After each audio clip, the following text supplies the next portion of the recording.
आदाब नाजरीन, आप देख रहे हैं गुलिस्तान न्यूज। अभी तक का उर्दू खबरनामा लेकर मैं आपका मेजबान गौहर कुछ आपकी खिदमत में हाजिर। तफसीलात से पहले सुर्खियों पर एक नजर। अफगानिस्तान में क़यामत सगरा की वजह से हर तरफ तबाही के मनाजिर, 1300 की दल कराश तस्वीर आई सामने। तालिबान इंतजामिया ने आलमी बरादरी से भरपूर मदद की लगाई गुहार। चीन की सदारत में ब्रिक्स समिट का हुआ इनेकाद। वज़ीर-ए-आज़म नरेंद्र मोदी ने वीडियो कॉन्फ्रेंसिंग से किया खिताब। रुकन ममालिक से मुत्तहिद होकर आगे बढ़ने पर दिया जोर।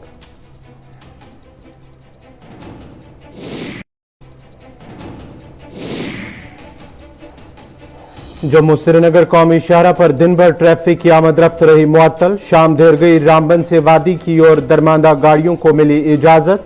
मुगल शाहरा भी गाड़ियों की आमद रफ्त के लिए बदस्तूर। बैरून ममालिक से सेब लाकर वादी में फ्रूट ग्रोवर्स को नुकसान पहुंचाने की कोशिश। मखसूस अफराद को फायदा पहुंचाने की हर तरफ कोशिश। मोहम्मद यूसुफ तारिगामी।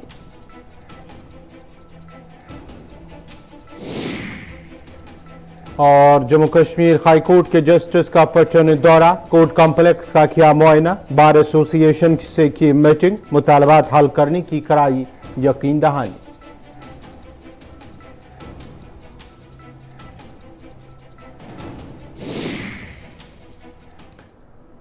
और अब पेश है खबरों की तफसील। अफगानिस्तान में ज़लज़ले से अमवात की तादाद 1200 से तजावुज कर गई है, जबकि जख्मियों की तादाद भी 1000 के पार हो चुकी है। ज़लज़ले से सबसे ज्यादा तबाही सूबा पख्तिया में आई, जहां अब तक 900 से ज्यादा अफराद जांबाक हो चुके हैं। खोस्त दूसरा बड़ा मुतासरा सूबा है। ज़लज़ले में जांबाक अफराद की आज इज्तिमाई तौर पर तदफीन की गई है, जिस दौरान दिल खराश मनाजिर देखने को मिल रहे थे, खासतौर पर इन मैयतों के जिनका शायद एक भी प्यारा उनकी आखिरी रसूमात में शामिल न हुआ हो। दूसरी तरफ तालिबान ने आलमी बरादरी से इमदाद की अपील की है। तालिबान हुकूमत के जिम्मेदारों का कहना है कि हुकूमत इस वक्त लोगों की इतनी मदद करने की सलाहियत नहीं रखती जितनी हालात के मुताबिक दरकार है। उन्होंने कहा कि बैनुल-अक़वामी एजेंसियां, हमसाया ममालिक और आलमी ताकतें मदद कर रहे हैं, लेकिन इमदाद कई गुना बढ़ाने की जरूरत है, क्योंकि इतना तबाहकुन ज़लज़ला गुज़िश्ता कई दहाइयों में नहीं आया है। मुतासरा इलाकों में इमदादी कार्रवाइयां शुरू कर दी गई है और दूर दराज इलाकों में जख्मियों और लाशों को हेलीकॉप्टरों के जरिए अस्पतालों में मुंतकिल किया जा रहा है। इमदादी कारकुनों का कहना है कि मुतासरा इलाकों में कई गांव मुकम्मल तौर पर तबाह हो चुके हैं। सड़कें बंद और मोबाइल फोन टावर काम नहीं कर रहे हैं, जबकि अमवात की तादाद में भी इजाफा होने का खदशा है। उधर मुत्तहिद ममालिक की जानिब से इमदादी सामान भेज दिया गया है, जिसमें आरजी खीमे, गर्म कपड़े, खाने पीने का सामान और अद्वियात की मुतासरीन में तकसीम शुरू कर दी गई है। ईरान से इमदादी सामान का दूसरा तैयारा भी काबुल पहुंच गया है। दीगर ममालिक से भी इमदाद आना शुरू हो गया है। अक़वाम मुत्तहिदा के सरबरा एंटोनियो गुतेरेस का कहना है कि इस वक्त एजेंसी मुकम्मल तौर पर इमदादी सरगर्मियों के लिए फाल हो चुकी है। अक़वाम मुत्तहिदा की जानिब से तिबी टीमें, सामान, खुराक और आर्जी पनागाहें मुतासरा इलाकों में भिजवाए जा चुके हैं। वाज़ेह रहे कि अफगानिस्तान का सूबा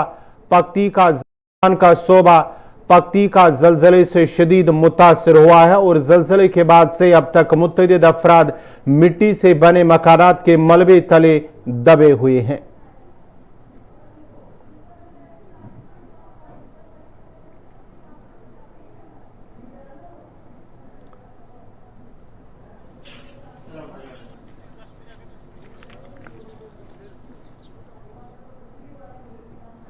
चीनी सदर शी जिनपिंग ने बीजिंग से 14वें ब्रिक्स सरबराही इजलास में वर्चुअली सदारत की है। रवां बरस सरबराही इजलास का मौजू है आलमी तरक्की के नए दौर की तश्कील के लिए आला मयार की शराकत दारी की तामीर। ब्रिक्स समिट, जिसमें ब्राजील, रूस, हिंदुस्तान, चीन, जनूबी अफ्रीका शामिल है, दुनिया के 5 सबसे बड़े तरक्की पजीर ममालिक का एक ग्रुप है जो आलमी आबादी का 41%, आलमी मजमूई घरेलू पैदावार का 24% और आलमी तिजारत का 16% नुमाइंदगी करता है। वज़ीर-ए-आज़म नरेंद्र मोदी ने भी वर्चुअली तौर समिट में शिरकत करते हुए कहा कि ब्रिक्स के मेंबरान आलमी मईशत के नज़्म नस्क के हवाले से यकसा नुक्ते नजर रखते हैं। हमारा बाहमी ताउन कोविड के बाद की आलमी बहाली में एक अहम किरदार अदा कर सकता है। अपने खिताब में वज़ीर-ए-आज़म ने मजीद कहा कि ऐसे मुतअद्दिद शोबे हैं जहां ब्रिक्स ममालिक के दरमियान ताउन के जरिए शहरियों को फायदा पहुंचा है। BRICS youth summit, BRICS sports, civil society की तंजीमों और थिंक टैंक के दरमियान राबतों को बढ़ाकर हमने अपने अवाम से अवाम के राबते को भी मजबूत किया है।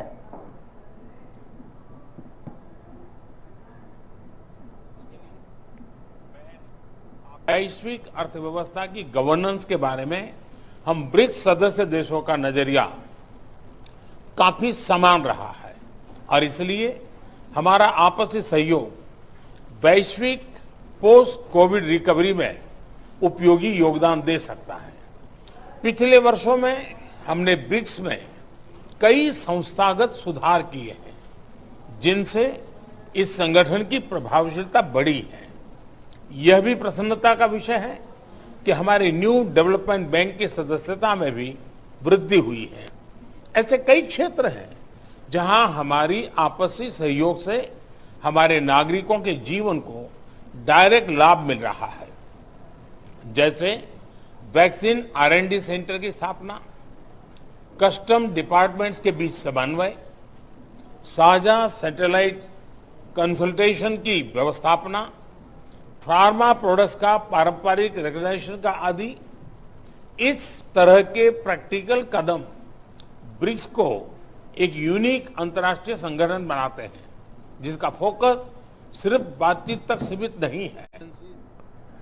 CPIM लीडर मोहम्मद यूसुफ तारिगामी ने कहा कि वादी कश्मीर में एप्पल ग्रोवर्स और उसके साथ वाबस्ता लोगों को फायदा पहुंचाने के लिए कोई कदम नहीं उठाया जा रहे हैं, जबकि बैरून ममालिक से सेब लाकर वादी की एप्पल इंडस्ट्री को खत्म करना चाहते हैं और चंद मखसूस अफराद को इसका फायदा पहुंचाने की कोशिश हो रही है। इन बातों का इजहार उन्होंने श्रीनगर में मुनक्कद एक वर्कशॉप के दौरान बात करते हुए किया। एक कंसर्न रहा, वो बाहरी मुल्कों से यहाँ सेब आया, ईरान से और जगहों से आया। मैं एक मिसाल आपको देना चाहूँगा, यहाँ अफगानिस्तान में 1 लाख मीट्रिक टन सेब बनता है, लेकिन 6 लाख उसी रूट से यहाँ आ गए। वो अफगानिस्तान के नहीं, उस रूट से यहाँ आ गए। किन्होंने भेजे? वो बड़े जो सरमाएदार हैं, वो वहाँ के ग्रोवर ने यहाँ भेजे नहीं, बेचारे ने।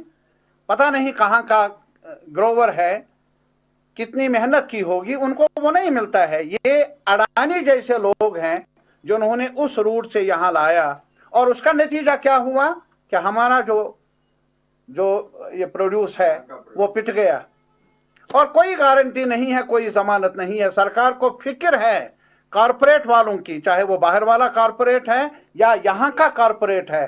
कारपोरेट मीन्स जो बड़े बड़े ऊपरी सतह पर अडानी अंबानी जैसे कारपोरेट, उनका मुनाफा बढ़ाने की फिक्र है, लेकिन यहाँ कश्मीर के, हिमाचल के ग्रोवर को नफा बख्श वो कीमत मिले उसे, उसकी कोई फिक्र नहीं। वो बीमारियों ने जकड़ रखा है हमारे इस फसल को, और जो भी पेस्टिसाइड्स, जो भी दवाइयाँ हैं, किन के कंट्रोल में हैं, कौन सी दवाइयाँ मिलती हैं। हमारी मांग ये भी है, मैंने जो रेजोल्यूशन में पढ़ा, जो इन्होंने चर्चा भी किया, हर ब्लॉक की सतह पर लेबोरेटरी हो।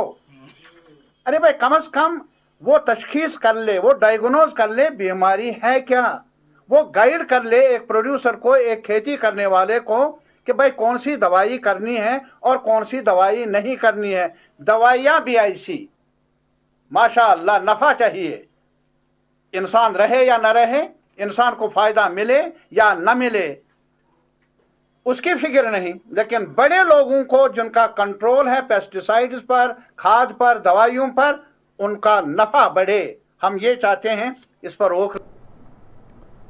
जम्मू श्रीनगर शहर आज भी ट्रैफिक की आमद-रफ्त के लिए बंद रही। रामबन और धानेहाल के दरमियान कई मकामात पर पस्सियां गिराने और चट्टानें खिसकने की वजह से जम्मू श्रीनगर शहर आज भी गाड़ियों की आमद-रफ्त के लिए बंद रही। ताम शाम देर गई रामबन से दरमांदा गाड़ियों को वादी की तरफ जाने की इजाजत दी गई। ट्रैफिक हुकाम का कहना है कि शाहरा के मुतअद्दिद मकामात पर बारिशों के नतीजे में चट्टानें खिसक आई थी, जिसकी वजह से ट्रैफिक की नकल हमल को आज भी बंद कर दिया गया। ताम शाहरा को साफ करने का काम हंगामी बुनियादों पर जारी है और सड़क साफ होने के साथ ही दरमांदा गाड़ियों को आगे जाने की इजाजत दी जाएगी। ट्रैफिक हुकाम के मुताबिक शाहरा गाड़ियों की आमद रफ्त के काबिल हो जाने के बाद किसी भी नई गाड़ी को जम्मू से श्रीनगर या श्रीनगर से जम्मू आने जाने की इजाजत नहीं होगी। पहले दरमांदा गाड़ियों को अपनी अपनी मंजिलों तक पहुंचने की इजाजत होगी और उस दौरान लोगों से भी अपील की गई कि वो जम्मू से श्रीनगर या श्रीनगर से जम्मू आने जाने की कोई कार्रवाई अमल में नहीं लाई। ट्रैफिक कंट्रोल रूम से राबिता कायम करने के बाद ही जम्मू श्रीनगर शाहराह पर सफर करें। मजीद तफसीलात दे रहे हैं बानिहाल से आरिफ वहीद। जम्मू श्रीनगर नेशनल हाईवे के हवाले से अगर बात करें, मुसलसल आज तीसरे रोज भी जम्मू श्रीनगर नेशनल हाईवे पे ट्रैफिक जो है वो पूरी तरह से बंद है। जिस तरह से कल डिप्टी कमिश्नर रामबन का मानना था कि वर्किंग एजेंसीज या इसके साथ में जो है नेशनल हाईवे अथॉरिटी के साथ मामले को टेकअप किया गया है कि रामबन के सेक्टर में जो है जो पैसेंजर गाड़ियां हैं उन या फिर जो फंसी हुई गाड़ियां हैं उनको निकालने की कोशिश की जाएगी, लेकिन उसमें किसी हद तक जो है उसमें कामयाबी आज ज़रूर देखने को मिली। बैटरी चश्मा के साइड में जो कुछ गाड़ियां, बड़ी गाड़ियां दरमादा थी, उन्हें वादी की ओर जो है जाने की इजाज़त दी गई, लेकिन ये वही गाड़ियां हैं जो दरमादा थी। लेकिन ऑफिशियली अगर हम बात करें तो ट्रैफिक अथॉरिटी की जानिब से, एडमिनिस्ट्रेशन की जानिब से जो है ऑफिशियली जम्मू श्रीनगर कौमी शाहराह इस वक्त भी जो है ट्रैफिक की आवाजाही के लिए मुसलसल बंद है। मैं आपको बताने की कोशिश करूंगा कि रामबन बानियाल स्ट्रेच में जहां पर बानियाल साइड की हम बात करते हैं कि आज मुतअद्दिद जो पैसेंजर्स यहाँ पे फंसे हुए थे उन्होंने मुगल रोड का रुख ज़रूर किया और यहाँ पर समय बचाने के हवाले से या जिस तरह से वो दरमांदा थे, लेकिन ऑफिशियली अगर हम बात करें तो जम्मू श्रीनगर कौमी शाहराह पर किसी भी फ्रेश गाड़ी को जम्मू से या श्रीनगर से अभी भी चलने की इजाज़त नहीं है। उसकी वजह यह है कि रामबन बानियाल स्ट्रेच में जो है अभी कई जगहों पे काम चल रहा है जहाँ पर मलबा खिसक कर आ गया था। और इसके साथ में उधमपुर की बात करें, उधमपुर में जहाँ पर एक बड़ी लैंडस्लाइड आई थी वहाँ पर भी आज दिन भर भी काम जारी रहा, लेकिन इस वक्त का जो अपडेट है कि आज भी जो है कोई आवाजाही ट्रैफिक की नहीं रही और आने वाले समय में जो है किस तरह की सूरत हाल जो है हाईवे पे रहती है तो उसी हिसाब से जो है ट्रैफिक को अलाउ किया जाएगा। और इस समय की बात करें तो अभी भी जम्मू श्रीनगर कौमी शाहराह पे ट्रैफिक बहाल नहीं हो सका है। कैमरा पर्सन ज़ैद राजा के साथ आरिफ वहीद, गुलिस्तान न्यूज़। उधर उधमपुर के समरोलियल टोलडी के मकाम पर चट्टाने खिसकने की वजह से जहां शाहराह को काफी नुकसान पहुंचा, जबकि बारिशों की वजह से काम करने वाली एजेंसी की कुछ मशीनरी भी पानी के तेज बहाव की वजह से वो बह गई थी। वहीं आज भी राबिता सड़क पर ब्लास्टिंग के जरिए मलबा हटाने का काम लगातार जारी रहा। पुलिस का कहना है कि गुज़श्ता रोज से काम जारी है और आज भी सुबह से काम जारी है, ताहम ट्रैफिक को बहाल करने की आज भी कोई उम्मीद नजर नहीं आ रही है।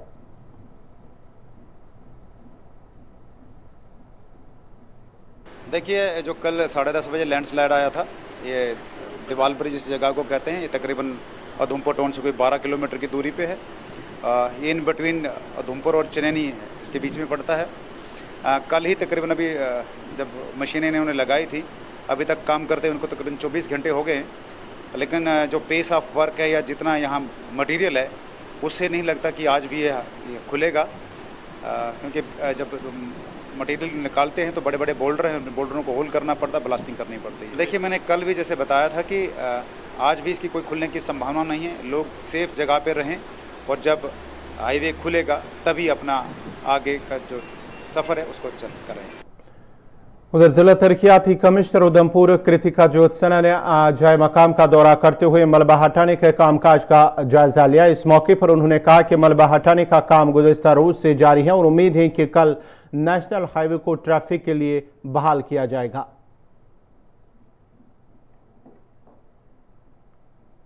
स्लाइड की क्लियरेंस हो रही है and they are continuously at work. Man और मशीनरी कल रात से ही लगा दी गई थी, ब्लास्टिंग भी कल रात को करी गई थी, तो hopefully by tomorrow at least one way का ट्रैफिक हम यहाँ पर रिस्टोर कर पाएंगे। Continuously man and machinery is at work, hopefully by tomorrow. अभी right now the main focus is to get the way through. हमारा सबसे बड़ा फोकस डिस्ट्रिक्ट का इस वक्त यह है कि हम जल्दी से जल्दी इस रास्ते को थ्रू कर सकें। नाज़रीन, खबरनामा जारी रहेगा। यहाँ पे छोटा सा तिजारती वक्फा।